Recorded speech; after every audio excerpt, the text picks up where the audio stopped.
Hello, everybody, and welcome to Wednesday's tea at the Ritz. My goodness me, how this week is just flying by, probably because we had Easter Monday a couple of days ago. I wanted to talk to you today a little bit about body shape and size. The theme this week is style, and how an older woman can come across and look really stylish, even though there are certain changes that happen to our bodies as we get older. Some quite inevitable changes. Now, I don't know about you, but I used to go out to shop for clothes when I was younger quite enthusiastically, and I'd go in and find a few things that I liked and come home and try them on and see how they looked in my mirrored home and with various other things that I had in my wardrobe. And nowadays, I don't get any of that pleasure or sense of excitement whatsoever. In fact, I find the whole process of going out and buying clothes a challenge. I get hot, bothered, flustered, my feet hurt, and I'm often come home both empty-handed and also quite disillusioned, really, with what's available for me. I think it's quite interesting how the fashion industry really doesn't interest itself at all in me or my needs as a 72-year-old woman who would like to look as stylish as possible.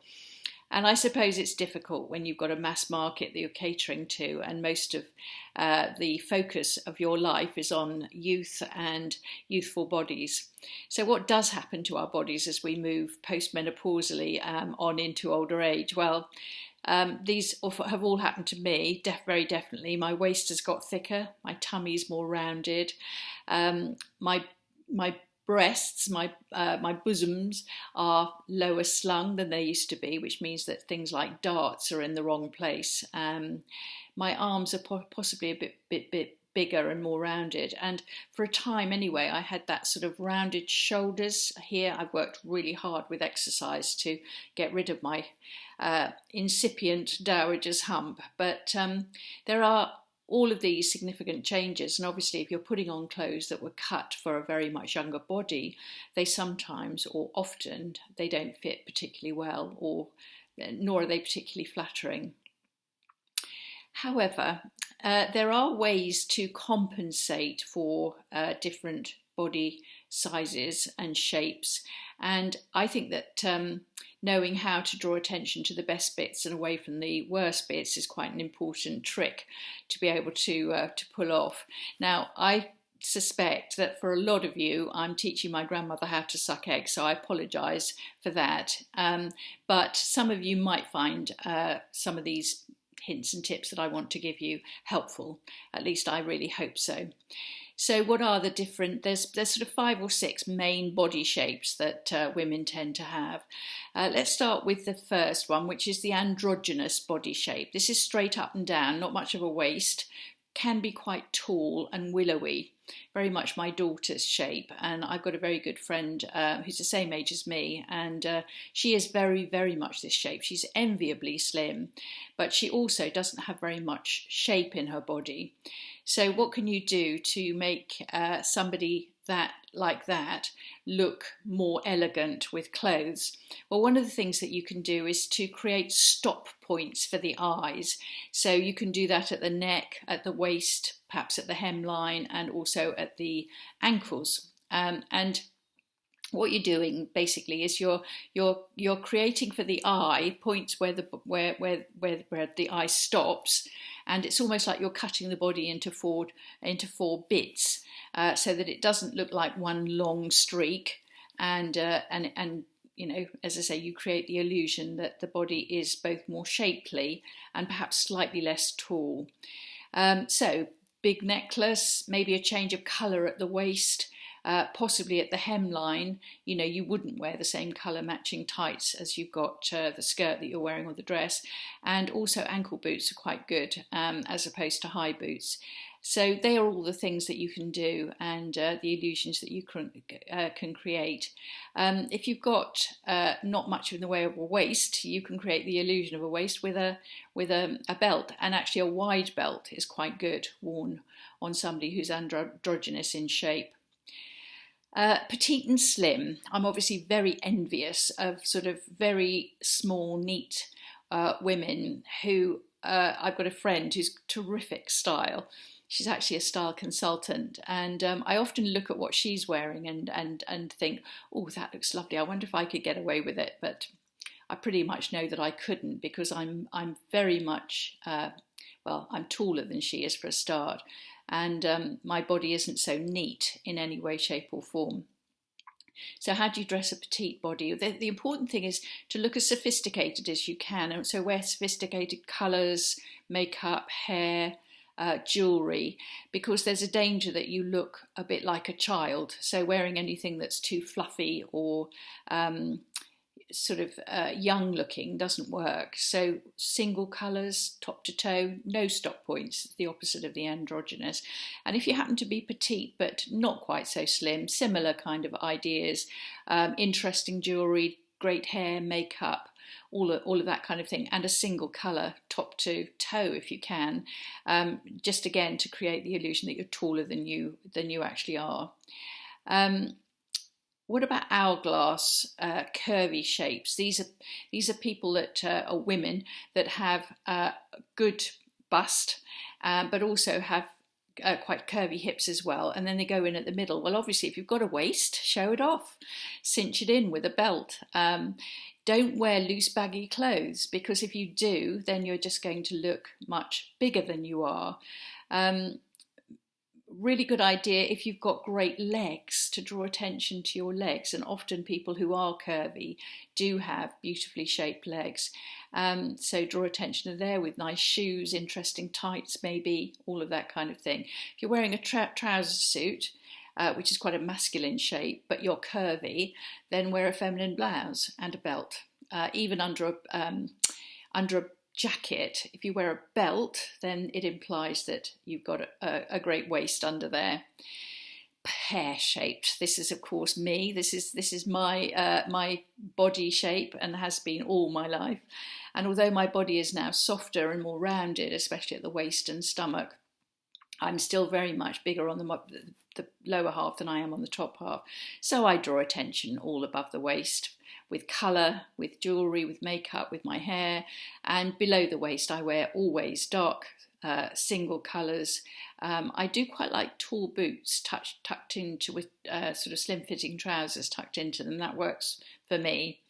And anything to draw attention to the fact that my legs are quite heavy and not shapely at all. I really now can't wear dresses. I tried different types and shapes of dresses on.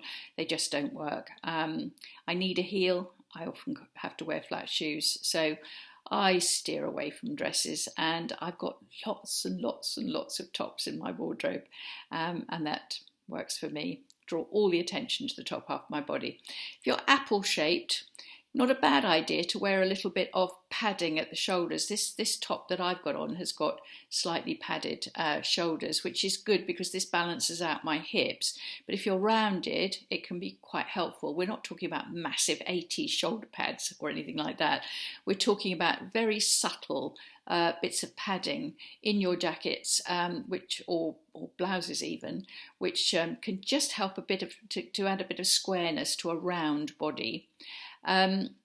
Also, again, single colour can work. No, that's not for that one. That's the next one. So draw attention to your face, your hair with scarves, with jewellery, and keep to plain colours rather than patterned. If you've got quite a biggish round body, if you're apple shaped, then wearing lots and lots of pattern on it can just make you look bigger. So a slimming effect is if you wear a single, quite plain single colour and not patterned. What about the heavy bust? Now this is the great tip here, is always to divide that. In French, it's called the embonpoint, the sort of shelf-like bosom. Break it up with wrap dresses are brilliant for this shape, and anything that's V-necked. And if you've got a necklace, then long pendant necklaces are an absolute boon, again, to break up this sort of solid mass of body that's here if you've got a really heavy bust.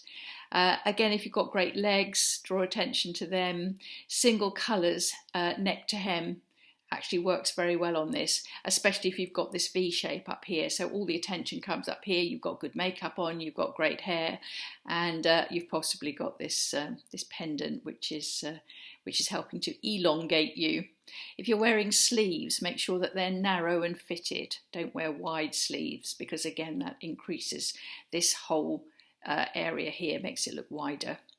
So there are some ideas. I'm sure, as I said, that you know all this stuff pretty well because you've lived with this body a very long time and you've learned how to draw attention to the good positive bits and draw attention away from those areas that you're less happy about. I feel that for all sort of sizes, shapes and styles, if you have got a really good haircut and you're wearing beautiful makeup, then that in itself is an enormous style statement and just makes all the difference. I'm also a great believer in accessories. The thing about accessories is that they fit everybody, and although I get very frustrated when I'm going out on my shopping trips, if I've actually scored a really gorgeous new pair of earrings or I've bought a beautiful scarf, and I take that home and see how the earrings and the scarf work with the things in my wardrobe, I'm immediately chuffed, because I do feel that I've got a different twist to an outfit, and I might not have been able to buy anything new to actually put on my body, but I've got something that can sort of lift and give some interest to some existing clothes in my wardrobe. So there you go. I do hope that was helpful to you and of interest. And I want to finish today with a little poem. I thought this was great fun. This is Pam Ayres. I don't know where. Oh, you'll all know who Pam Ayres is. She writes the most brilliantly funny and witty poems. She's exactly the same age as I am, and she's written a poem about the virus. So what could be nicer than Pam Ayres' very amusing take on us oldies and this virus? It's called Time for Us Girls. I'm normally a social girl. I love to meet my mates, but lately with the virus here, we can't go out the gates. You see, we are the oldies now. We need to stay inside. If they haven't seen us for a while, they'll think we've upped and died. They'll never know the things we did before we got this old. There wasn't any Facebook, so not everything was told.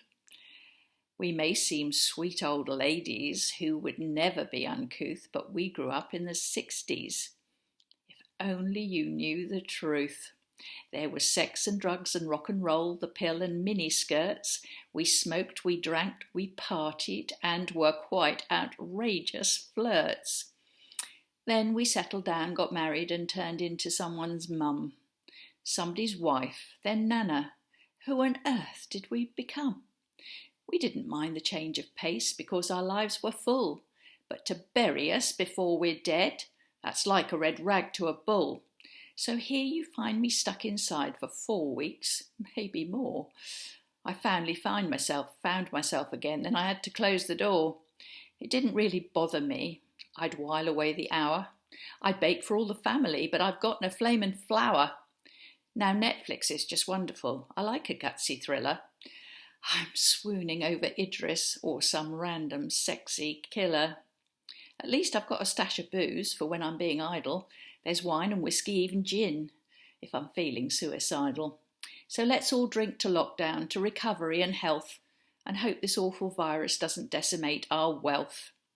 We'll all get through the crisis and be back to join our mates, just hoping I'm not far too wide to fit through the flamin' gates. So that was fun, wasn't it? Thank you, Pam, for those words of wisdom. And I'd like to thank you as well for joining me today. I look forward to seeing you tomorrow. Thank you for watching. And as we keep saying, KBO. It's the only solution. Bye-bye.